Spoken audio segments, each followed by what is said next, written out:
Assalamualaikum warahmatullahi wabarakatuh. Pemirsa pada Suka TV, kali ini saya berkesempatan ngobrol dengan guru kita, orang tua kita, Kiai Ulama Nusantara yang sudah diakui keilmuannya. Kali ini saya akan minta pendapat Kiai tentang video yang akan kita saksikan berikut ini.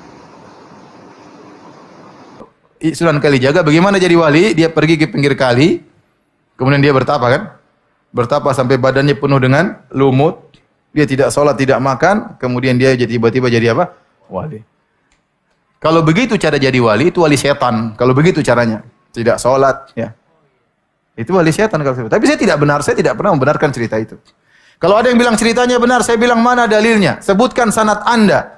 Bahwasanya saya telah mendengar dari bapak saya dari kakek saya dari buyut saya dari njit. Nah, itu Kiai. Video tentang ada salah satu ya dalam tanda petik mengaku ulama. Bahkan ustadz yang sudah banyak jamaahnya berani mengeluarkan statement yang luar biasa dahsyatnya ini Kiai. Bagaimana pendapat Kiai? Bismillahirrahmanirrahim. Assalamualaikum warahmatullahi wabarakatuh. Pertama, saya ingin mengingatkan kita semua tentang sebuah hadis yang diriwayatkan oleh Al-Bukhari bersumber dari Abdullah bin Umar radhiyallahu anhu, di mana Rasulullah pernah berdoa kepada Allah, Allahumma barik lana fi syamina wa yamanina. Ya Allah, berkahilah untuk kami Syam kami dan Yaman kami. Kemudian di antara para sahabat ada yang berkata kepada Rasulullah, usul kepada Rasulullah, wa fi najdina ya Rasulullah, berkenan doakan pula Najd kami, kota Najd kami wahai Rasulullah. Rasul kemudian berdoa lagi, Allahumma barik lana fi syamina wa yamanina, ya Allah, berkahilah untuk kami Syam kami dan Yaman kami. Orang tadi minta lagi, wa fi najdina ya Rasulullah, berkenan doakan pula Najd kami wahai Rasulullah. Setelah itu Rasul kemudian mengatakan, hunaka zalazil, hunaka yatlu'u qarnus syaitan. Tidak.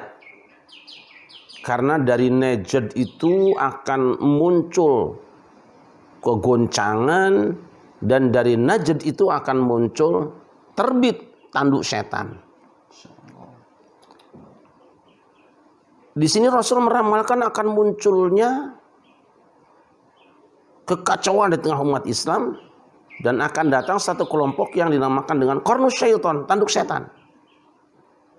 Apa itu tanduk? Tanduk itu sesuatu yang menempel di kepala binatang yang kita melihatnya sebagai sebuah keindahan. Sehingga banyak orang yang mengkoleksi tanduk-tanduk hewan yang sudah mati, dipajang di rumahnya, kadang-kadang di atas pintunya, ada juga yang di motornya, karena tanduk itu indah. Nah, tetapi tahukah kita, si pemilik tanduk itu sendiri tidak menjadikan tanduk itu sebagai perhiasan yang indah untuk dirinya, tapi dia menggunakannya untuk apa? Untuk membunuh sesamanya, untuk menyakiti sesamanya. Artinya apa? Ini gambaran bahwa di akhir zaman nanti akan muncul orang-orang yang di kepalanya penuh dengan keindahan. Hafal dia kitab suci Al-Quran, mengerti dia hadis, faham dia ilmu agama. Tetapi Quran, hadis, dan ilmu agama yang dihafalkan bukan digunakan untuk sebuah keindahan di tengah kehidupan. Tetapi justru ayat yang dihafalkannya, hadis yang dipelajarinya, agama yang dihafalkannya itu digunakan untuk menyakiti sesamanya. Ketemu dengan orang ini, ucapannya menyakitkan.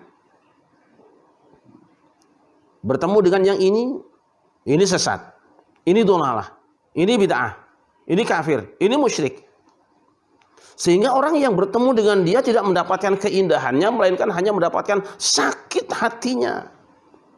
Ini akan muncul. Kelompok tanduk ini akan muncul. Saya tidak mengatakan sudah muncul. Kemudian yang kedua adalah setan. Tanduk itu sudah berbahaya. Setan kita tahu sejarahnya. Setan itu pinter. Lihat prestasi setan yang pertama dulu. Ketika setan menjatuhkan Adam dan Hawa leluhur kita dari surga, dia menggunakan ayat Allah juga. Ayatnya sama. Dan setan hafal ayat, Kiai. Ya tahu ayatnya.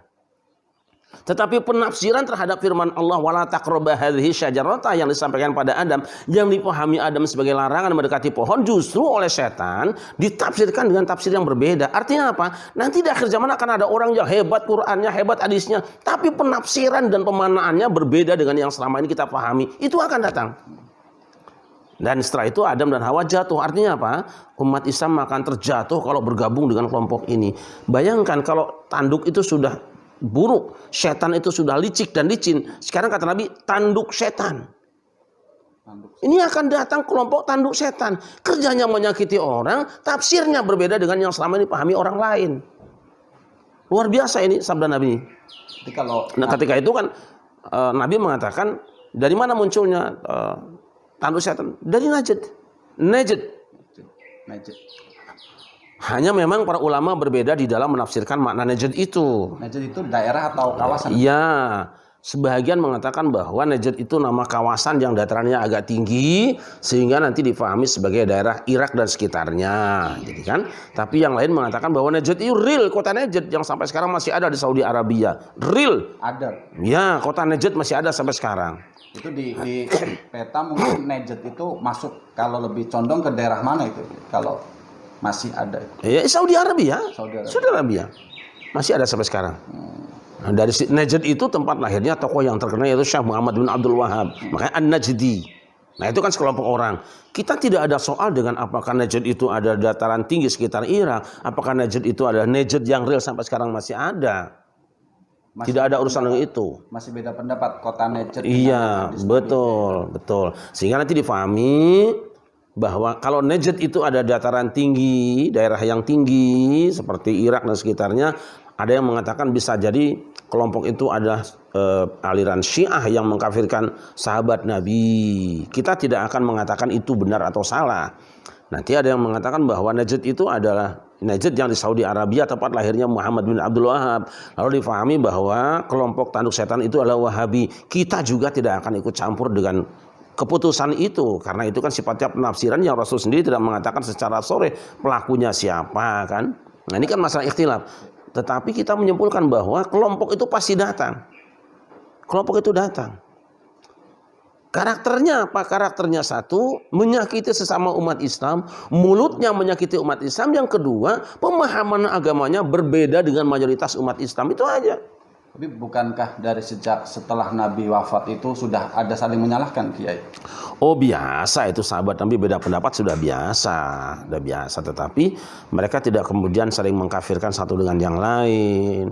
Dan mereka yang berbeda pendapat di kalangan sahabat Nabi kan orang-orang pintar, bukan orang-orang bodoh, orang-orang ulama lah, orang-orang alim yang Rasul sendiri telah memberikan dispensasi mereka untuk menyampaikan ijtihadnya gitu loh. Kalau menurut Kiai sendiri tadi kan hadis itu mengatakan bahwa Rasul itu akan datang. Kalau sekarang itu masih hadis itu bahasanya akan datang atau memang sudah datang menurut Kiai? Saya pikir kita melihat saja sekarang. Kalau ada kelompok mana, ada rombongan mana, ada tokoh mana yang melakukan apa yang dilakukan Rasulullah, itu adalah hasil nubuahnya, praktek kejadiannya itu dia, faktanya itu. Jadi orangnya itu ya belajar agama, memang belajar agama, tapi agama yang dipelajarinya itu bukan untuk menambah semangat orang lain beribadah, memperkuat ukhuwah atau berakhlakul karimah. Kerjanya itu cuma menyalahkan orang saja itu. Dan dia dapat gelar S3 di Timur Tengah, Kiai. Mau S3, mau S4, sama saja manusia. Ukuran S3 bukan ukuran ulama.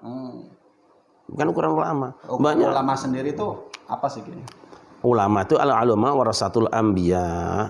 Para ulama itu ahli waris nabi-nabi. Nabi tidak meninggalkan dinar maupun dirham. Yang mereka wariskan adalah ilmu. Tetapi jangan lupa, yang mana satu Quran mengatakan innama yakhshallaha min ibadil ulama. Yang disebut ulama itu siapa? Orang yang takut pada Allah. Orang takut pada Allah dia tidak akan menyakiti sama umat Islam. Karena orang yang menyakiti umat Islam dia itu pasti dikutuk oleh Allah, dilaknat oleh Allah. Apalagi yang diomongkan sekarang seorang tokoh Sunan Kalijogo. Oh, luar biasa. Sunan Kalijogo itu seorang waliullah menurut versi orang Indonesia yang merasa diislamkan, yang merasa diperkenalkan dengan agama Islam yang baik. Dia waliullah. Kalau ada sesuatu yang tidak paham, tidak mengerti atau dengar berita dari orang lain, jangan komentari. Anda nanya kami, nanya sama kami. Kita ini orang-orang yang sangat cinta dengan Sunan Kalijogo. Anda bukan apa-apanya di sini. Tapi kalau bukti mengatakan tadi Ustadz Firanda, atau kita sebut saja Ustadz Firanda, karena memang Ustadz Firanda ini secara terang-terangan sudah berani menyalahkan Wali Songo dan amalan-amalan kita di beberapa videonya. Salah satunya adalah yang paling keras adalah tentang Wali Songo ini. Jadi dia mengatakan bahwa sanadnya tidak jelas dan tidak ada bukti otentik kalau katakanlah kalau Rasul itu ada hadisnya, dan Sunan Kalijogo itu katanya Ustadz Firanda itu nggak ada sanad dan hadis-hadisnya itu. Iya, gimana? Ustadz Firanda itu siapa sih dibandingkan Sunan Kalijogo? Tidak seperseribunya nilainya. Tidak ada apa-apanya. Anda harus tahu ini sebenarnya. Kami sebagai pelanjut perjuangan Sunan Kalijogo tidak terima. Berapa sih ilmu Anda dengan beliau? Sunan Kalijogo itu orang hebat, orang ningrat, orang keraton. Dia tinggalkan keraton hanya untuk menyampaikan kebenaran, mengislamkan Indonesia. Mungkin leluhurmu juga masuk Islam lewat Sunan Kalijogo. Lewat dakwah beliau, mungkin lewat yang lainnya. Tapi kalau dalam tanda petik bentuk karya tulis ataupun tulisan-tulisan beliau, atau memang saat ini ada atau itu disebut dengan istilah babatan aja, itu bagaimana itu? Ukuran, maksudnya tulisan cerita tentang Kalijogo? Ya biasanya kalau seorang ulama, kalau saat ini seorang ustadz yang belajar Timur kan nggak, tadi Ustadz Firanda mengatakan nggak ada nih karya tulisnya dalam artian tulisan beliau tentang agama kayak gitu. Buku tulis lah. Buku. Datang dulu ke kami. Datang ke kami. Datang ke Kadilangu. Dan jika pun tidak ada tulisannya, bukan ukuran keulamaan seseorang. Banyak ulama, dan kita harus ingat, ulama-ulama besar itu juga tidak nulis langsung, tapi murid-muridnya yang nulis. Imam Syafi'i tidak nulis al-um, tidak. Dia mengaji, diriwayatkan oleh murid-muridnya, Ar-Rabi, oleh Al-Buwaiti dan sebagainya, diriwayatkan, dituliskan. Begitulah yang dilakukan para ulama terdahulu. Dia tidak tuliskan langsung itu tulisannya. Makanya nanti banyak antara versi tulisan si A dengan si B ada sedikit-sedikit yang berbeda. Karena si imam itu mengajar lisan kemudian dituliskan oleh murid-muridnya. Itu yang dilakukan Sunan Kalijogo. Jika Anda ingin tahu siapa Sunan Kalijogo, lihat kami hari ini. Kami adalah murid yang berkesinambungan ilmunya dari Sunan Kalijogo. Sama seperti Anda juga sinambung ilmunya sampai Bin Baz, Utsaimin, Albani, sampai Imam Ahmad. Walaupun Anda juga sudah banyak penyimpangan dari Imam Ahmad. Kalau kita mau bongkar-bongkar, kita bongkar nanti. Mana penyimpangan Wahabi dari Imam Ahmad banyak, kita tidak persoalkan, itu masalah ijtihadi. Itu loh masalahnya. Termasuk juga pemalsuan kitab kelompok Anda, kami tahu kok berapa kitab dipalsukan. Saya punya datanya di sini. Bagaimana Al-Adhkar dipalsukan, bagaimana tafsir As-Sawi dipalsukan, kami punya. Tapi kami tidak ribut dengan itu. Tapi ketika Anda menghina umat Islam Indonesia, menghina pepunden kami, Kanjeng Sunan Kalijogo, Anda berhadapan dengan kami pada bukan dakwah Sunan Kalijogo dan berhadapan dengan umat Islam Indonesia. Jangan anggap enteng ini. Pada bukan dakwah Sunan Kalijaga akan melestarikan keislaman dan tradisi yang dibangun oleh Kanjeng Sunan Kalijaga. Tidak suka lain masalah. Kami juga tidak pernah usil dengan namanya Firanda, siapapun enggak. Bahkan kami mengadakan seminar besar-besaran dulu dengan saudara Anda, sahabat Anda, Ustadz Halawi. Kami undang semuanya. Hizbut Tahrirnya, ya. Kita undang, Wahabinya kita undang, PUI-nya kita undang, Persis kita undang. Kita sepakat untuk tidak saling menyerang satu dengan yang lain. Tapi Anda mungkin tidak pernah tahu ini, tokoh Anda Halawi ikut bergabung dengan kami untuk sama-sama menjaga ukhuwah. Kalau kita bongkar-bongkar nggak ada selesainya. Terus saat ini yang harus dilakukan oleh kita sebagai orang awam menerima, sekarang kan perang medsos itu lebih gencar sekali itu. Apa yang harus kita lakukan? Apakah kita melawan ataukah diam saja? Satu, pada saudara-saudara kami umat Islam Indonesia, umat Islam Nusantara, bil khusus keluarga besar pada Padepokan Dakwah Sunan Kalijaga, tetap tenang. Tapi Anda bersiap. Negerimu sudah dicaci maki. Amaliyahmu sudah dihina-dina. Ada saatnya kita berbuat. Dan negara, saya minta negara tampil di sini. Amaliyah bangsamu yang berjuang sampai merdeka. Rakyatmu mayoritas hari ini. Amaliyahnya sudah dihinakan oleh orang-orang tidak bertanggung jawab. Negara harus hadir, tidak bisa tinggal diam. Kalau perlu orang-orang seperti ini, kembalikan ke negeri asal mereka belajar. Ajak diskusi, Ki. Kalau iya, diskusi mau, saya kira siap diskusi. Ya, Tetapi kalau sudah menghina seperti ini, apa gunanya diskusi kita? Berulang kali kita sampaikan, ayo kita diskusi, ayo kita ngobrol. Ini saudaramu. Kita sudah biasa datangi mereka kok. Ada yang baik juga. Tapi masalahnya ada apa? Orang kok masih terus-terusan ngomong seperti ini? Apakah makanmu dari situ? Apa tidak bisa kalian jualan kerupuk misalnya? Yang halal. Jadi saya mohon negara tampil di sini, hadir di sini. Dan Padepokan Dakwah Sunan Kalijaga berbuat kalian. Umat Islam Indonesia berbuat kalian. Ini penghinaan luar biasa. Kok Sunan Kalijogo dihina-hina? Tokoh kami, pemuda kami, kebanggaan kami kok. Kamu itu siapa? Kamu siapa? Kami tidak pernah mendengar Anda mengajarkan kebaikan. Yang ada ajarkan kebaikan versi Anda, yang di saat yang sama Anda hina ajaran yang lain. Itu biasa saja. Kami pelajari macam-macam mazhab di sini. Ada semua di sini. Jadi saya ingatkan kita semua, Padepokan Dakwah Sunan Kalijaga dan keluarga besar Kalijaga di Indonesia, bersiap Anda.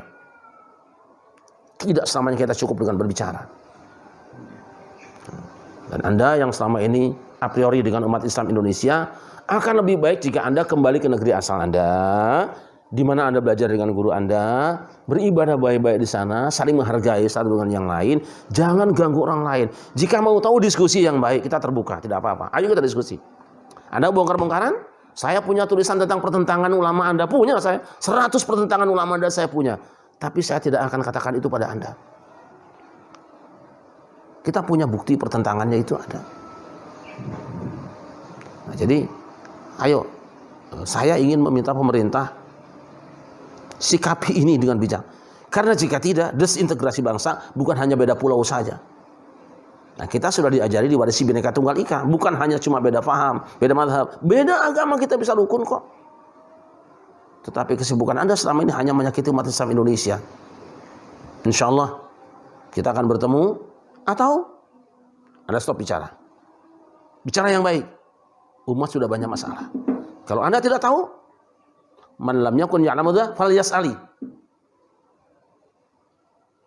Man lam yajid aliman falyarhali. Yang tidak tahu bertanya. Jika tidak nemu guru, pergi dan cari. Itu saya kira itu. Tapi kalau peran negara di sini untuk saat ini dibutuhkan atau memang negara sendiri yang tidak punya pegangan tentang ajaran seperti itu atau Kiai? Saudi Arabia punya madhab resmi Wahabi. Resmi itu. Resmi. Iran punya madhab resmi Syiah. Brunei Darussalam punya madhab resmi Ahlussunnah wal Jamaah. Semestinya di Indonesia, kalau kita mau tegas, Islam di Indonesia diformalkan saja. Islam Indonesia wajahnya ini. Sehingga tidak jadi keranjang sampah. Nah, tetapi karena kita punya konsep Bhinneka Tunggal Ika, kita silahkanlah produk apapun masuk di sini. Ibaratnya apa? Kalau mobil itu apapun boleh lewat, tapi yang boleh cari muatan itu yang punya trayek di sini, trayek resmi itu. Kurang apa longgarnya sekarang? NU longgar, Muhammadiyah longgar. Begitu longgar semuanya kok. Begitu baik kita terima mereka. Tapi semakin kita tunjukkan lemah lembut, kita tunjukkan toleran, mereka kok semakin lama semakin jadi saja, semakin menginjak-injak kita. Hari ini, tahun baru ini, 2022, tidak lagi. Saya mohon pemerintah, aparat keamanan, ini lebih berbahaya dari yang lainnya, daripada narkoba. Narkoba bisa diobati barangkali sembuh. Tapi ini kalau sudah kebencian antar sesama umat Islam, bahkan warga negara Indonesia, hancur Indonesia. Dan memang Rasul katakan tadi, hati-hati dengan munculnya tanduk setan. Saya tidak mengatakan dia tanduk setan, tapi perilaku siapapun di negeri ini yang menciptakan kekacauan di tengah umat Islam Indonesia, bisa diduga mereka menggenapi apa yang disampaikan Rasulullah. Terus kalau menurut Kiai, ini sekarang kan zaman digital dan teknologi sangat cepat. Buzzer sama ulama yang provokatif lebih bahaya mana Kiai? Bahaya ulama provokatif. Bahaya ulama provokatif? Iya, karena berhubungan dengan ideologi, berhubungan dengan agama, langsung menyentuh hatinya. Kalau cuma buzzer pemilu, pilpres itu kan cuma kepake 5 tahun. Tapi kalau buzzer ideologi ini, kebencian ini, itu seumur hidup dibawa mati itu. Dan kebencian itu Masya Allah, Masya Allah. Sekarang kan juga sedang ramai juga ulama-ulama yang bertentangan antara dalam tanda petik Habib A, Habib B itu saling bertentangan itu gitu. Itu apakah disebut buzzer ataukah ulama gitu? Indonesia ini negeri yang damai. Kita ini tidak pernah benci dengan etnis manapun, dengan kelompok manapun. Sering saya katakan, kita terima saudara kita dari Arab selagi mereka bawa adab. Kita terima orang Cina asal mereka tidak bikin hina. Kita terima orang Jepang asal sopan. Kita terima orang Eropa asal tidak sumpah serapah. Ini negeri yang damai. Siapapun silakan datang. Insya Allah Anda dapat kedamaian di sini. Dapat kedamaian di sini. Kami bangga berkumpul bersama-sama. Siapapun ada di sini. Ini bumi Allah, milik Allah. Kami sadari itu. Tapi walaupun dia orang lahir di tempat ini, kakek neneknya ada di sini, kemudian pergi pulang membawa penyakit kebencian, saya kira hak dia untuk di sini sudah selesai. Selesai sampai bapaknya barangkali atau sampai kakeknya barangkali. Ini mohon maaf bahasa saya mungkin agak ekstrim karena sudah kebangetan lah kita. Iya. Ketika orang capek merajut kebersamaan, merajut ukhuwah, ini masih ada orang keranjang sampah seperti ini. Itu termasuk kaum khawarij orang-orang seperti itu. Kiai. Saya tidak mengatakannya. Tetapi saya kira orang yang mengaji bisa mengukurnya lah. Itu aja. Terima kasih pendapatnya Kiai.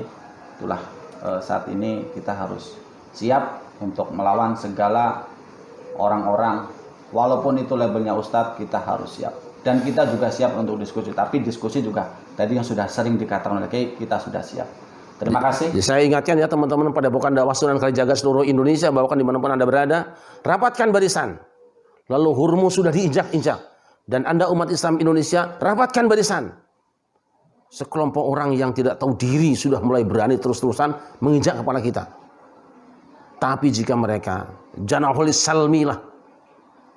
Kalau mereka ngajak damai, terima dengan baik-baik. Jangan emosional, tapi rapatkan barisan. Ingatkan bangsa ini, ingatkan anak negeri ini, waspadai dengan kelompok baru yang datang di sini. Bagus mereknya, bagus statementnya, tapi belum terbukti dan teruji buahnya.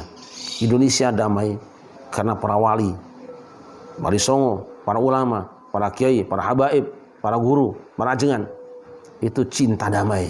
Karena memang tujuan akhir Islam adalah assalam kedamaian kita bersama. Rapatkan barisan, bil khusus untuk warga kami dari Padepokan Dakwah Sunan Kalijaga. Bersiap. Sunan Kalijaga sudah dihina. Terima kasih. Terima kasih. Semoga penonton Pada Suka TV mendapat keberkahan dari kita semua. Jangan lupa like, share, and komen dengan bijak. Assalamualaikum warahmatullahi wabarakatuh. Assalamualaikum. Ya, ada lagi.